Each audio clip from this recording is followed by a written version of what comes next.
Chavara KMML മന്ത്രി P Rajeev പങ്കെടുത്ത വേദിയിൽ INTUC നേതാവ് കെ സുരേഷ് ബാബു പങ്കെടുത്തതിൽ UDF-ൽ അമർഷം. സർക്കാർ പരിപാടികൾ UDF ബഹിഷ്കരിക്കുന്ന സാഹചര്യത്തിലാണ് മന്ത്രി പങ്കെടുത്ത പരിപാടിയിൽ INTUC നേതാവ് പങ്കെടുത്തത്. KMML മന്ത്രി പി രാജീവ് പങ്കെടുത്ത പരിപാടിയിലാണ് INTUC ദേശീയ നേതാവ് കെ സുരേഷ് ബാബു പങ്കെടുത്തത്.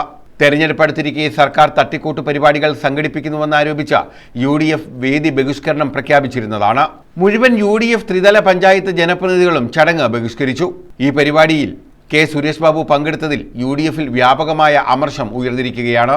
മറ്റ് UDF യൂണിയനുകളുടെ ഭാരവാഹികൾ സദസ്സിൽ ഉണ്ടായിരുന്നു. KMML കെട്ടിട ഉദ്ഘാടന ചടങ്ങിലാണ് സുരേഷ് ബാബു പങ്കെടുത്തത്. യോഗത്തിൽ ഇദ്ദേഹം പ്രസംഗിക്കുകയും ചെയ്തു. KMML കാര്യങ്ങളെക്കുറിച്ച് അതിൻ്റെ യഥാർത്ഥ മുതലാളിയായ മന്ത്രി വിശദമായി ഇവിടെ പറഞ്ഞു കഴിഞ്ഞു. പല അഭിപ്രായങ്ങളും നമുക്ക് അതിനോടൊപ്പം പറയാനുണ്ടെങ്കിലും ഒരു കാര്യത്തിൽ ഈ പ്രതിപക്ഷ രാഷ്ട്രീയത്തിൽപ്പെട്ട ഒരാളെന്നുള്ള നിലയിൽ എനിക്ക് ചൂണ്ടിക്കാണിക്കാനുള്ളത് ഈ ചവറയിലെ മണ്ണിനെ കുറിച്ചുള്ള കാര്യങ്ങളിൽ ഏത് ഭരണകൂടം വന്നാലും രാഷ്ട്രീയം ഒഴിവാക്കിക്കൊണ്ടുള്ള ഭരണത്തിൽ കൂടി മാത്രമേ നമുക്ക് നമ്മുടെ ചവറയെ ലോകത്തിൻ്റെ മുമ്പിൽ കൊണ്ടെത്തിക്കാൻ കഴിയുള്ളൂ. ഇന്നിവിടെ ഈ സൊസൈറ്റിയുടെ ഉദ്ഘാടനമാണ്.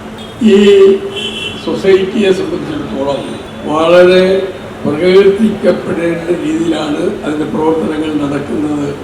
ഉണ്ണിയെ കണ്ടാലറിയാം ഊരിലെ പഞ്ഞമെന്ന് നമ്മൾ കേട്ടിട്ടുണ്ട്. ആ മനോഹരമായ ബിൽഡിംഗ് കാണുമ്പോൾ തന്നെ ഇതിൻ്റെ പ്രവർത്തനക്ഷമതയും ഉദ്ദേശശുദ്ധിയും എല്ലാം നമുക്ക് ബോധ്യപ്പെടുന്നതാണ്. ഇവിടെ ഉദ്ഘാടനം ചെയ്യുന്ന ഈ സൊസൈറ്റിയുടെ ബിൽഡിങ്ങും അതിൻ്റെ പ്രവർത്തനങ്ങൾക്കും എല്ലാവിധമായ ആശംസകളും നേടാൻ ഞാൻ ഈ അവസരം ഉപയോഗിക്കും. മിനിസ്റ്റർ സംസാരിച്ചിട്ട് പോയെങ്കിലും എനിക്ക് 2-3 കാര്യങ്ങൾ പറയാതിരിക്കാൻ നിർത്തിയില്ല. 10-20 വർഷം മുതൽ 35 വർഷം വരെ സർവീസുള്ള വീടും സ്ഥലവും നഷ്ടപ്പെട്ടുകൊണ്ട് ജോലിക്ക് കയറിയ തൊഴിലാളികൾ. നേരത്തെ മന്ത്രി സജി ചെറിയാൻ പങ്കെടുത്ത പരിപാടികളും UDF ബഹിഷ്കരിച്ചിരുന്നു. News bureau, Chavara.